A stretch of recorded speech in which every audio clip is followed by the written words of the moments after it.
My name is Father Moses McPherson. I'm an Eastern Orthodox priest in Austin, Texas. I've been a priest for over 11 years. I've heard thousands of confessions.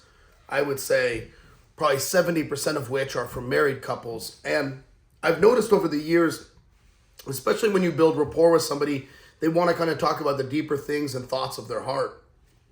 There will come a time in confession where they'll kind of lean in, get real serious, and say, Father, I think I married the wrong person.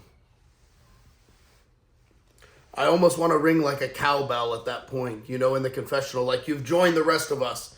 You married the wrong person. Now that you've admitted it, now we can get down to the real work. Because the reality is that, 98% of all couples believe that they married the wrong person. This is something that inevitably comes up in marriage. This thought, I made the wrong choice. And why do people say this? Well, I'll tell you what I think happens. Number one, people will often marry somebody for a major personality component.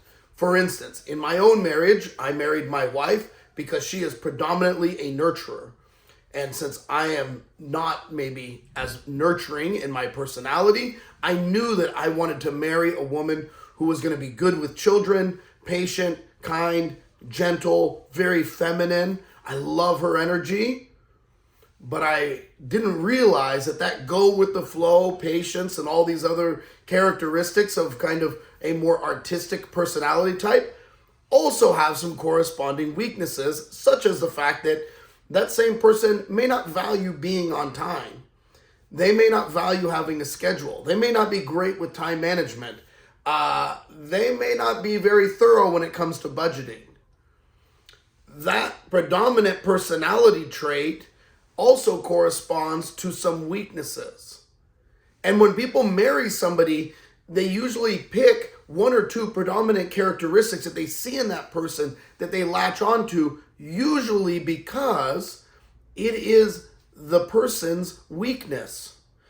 I choose somebody who has a strength that is my weakness. And ironically, they choose me, right? Because they realize they have a weakness and a strength that I can uphold. And so my wife picks me because she goes, hey, he's motivated, he's a hard charger, he takes care of things, he gets things done, he's doing all these things. Well, guess what? There's all these corresponding weaknesses. He can be demanding. He can be a workaholic. He can burn the candle at both ends. He can not be good at time allocation for, interpersonal things because he's so busy getting all the tasks done that he thinks that he needs to get done. Right? So even in our dynamics, there's strengths and there's weaknesses. But you pick those strengths and weaknesses based on how you think the other person is going to help you. But you find out in marriage, guess what? They've got some serious weaknesses. And life isn't a video game. You don't get to kind of play with the knobs and adjust the character. People are very much who they are in their personality. In fact, I think a lot of people hold out hope that, and especially with women, we're going to get married and then he's going to, overcome this deficiency in his character. He's going to be less interested in hanging out with his friends, or he's going to be less interested in relaxation. He's going to become more motivated later on, etc., etc. And the reality is that personalities are very much set. In fact, after 20 years of marriage, I actually think my wife and I, although our character has changed, meaning how we do things, the core fundamentals of how we are personality-wise, they're very set. They're very set. Introverts don't become extroverts. And extroverts typically don't become introverts. There's a hardwiring that happens in your personality that doesn't really go away. What else do I notice? Lack of common vision. Two people will get together because they have, let's say, these complementary strengths and weakness dynamic that they've rested their relationship on, and then they come to building a family and having children and making decisions, and before you know it, they realize they don't have the same vision. You know, the introvert wants to do things one way, the extrovert wants to do things one way. The person who's more socially engaged says, oh, we've got to get them involved in 5 different sports. And the person who's more of a homebody says, why would we do that? Why would we drag ourselves around to 5 different locations every week? I want to be home. I don't want to be driving around, etc., right? This is, again, one of those areas that people run into in marriage, and it creates this kind of friction, this incongruence. And they start to think, man, I've married the wrong person because I wanted somebody who would go along basically with everything that I wanted. And that's the underlying lie. You know, St. Paisios, he says, husband and wife are like 2 boards that you want to glue together, but they don't fit perfectly. They're rough around the edges. And they have to be smoothed out in order to glue. And this is where the real crux of marriage comes in.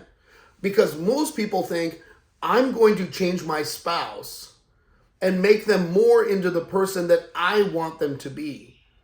And when they do that, which is fueled really by narcissism and self-centeredness and egotism and pride, they drive the other person crazy, constantly trying to change them. And it doesn't work. Marriage works when you're working on yourself. That's how you make the marriage dynamic work. You work on modifying the things that you're able to do so that you can work better with your spouse. The eyes have to be turned in on yourself. What am I doing that is driving them crazy? What can I do to make their life easier? How can I be a better servant to them? When the person changed this perspective, all of a sudden the marriage does make sense. The strengths and weaknesses are harmonic. They're able to see each other in a different light. This is why St. Paisios also said, he said, all of marriage, all of divorce, he said, was the byproduct of egotism and pride. Everything else is just a means of justifying that. See, marriage requires a lot of humility. Will you marry the wrong person? In a sense, yes. Because you married a real person. And they're not going to be everything in every little way that you in your delusional mind may think that they should be. But can you make that person into the right person? Absolutely. And how do you do that? By working on yourself, by modifying your attitude, by increasing your gratitude, by being thankful for the things that they do well and ignoring the things that they're struggling to accomplish. So much of marriage is this perspective that if I can change the other person, then I'll be happy. And this is a false way of thinking.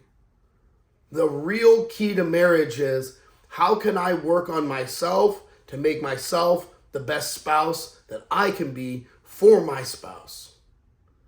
When we have the right perspective and attitude, brothers and sisters, this is the key. This brings joy and harmony and love back into the marriage.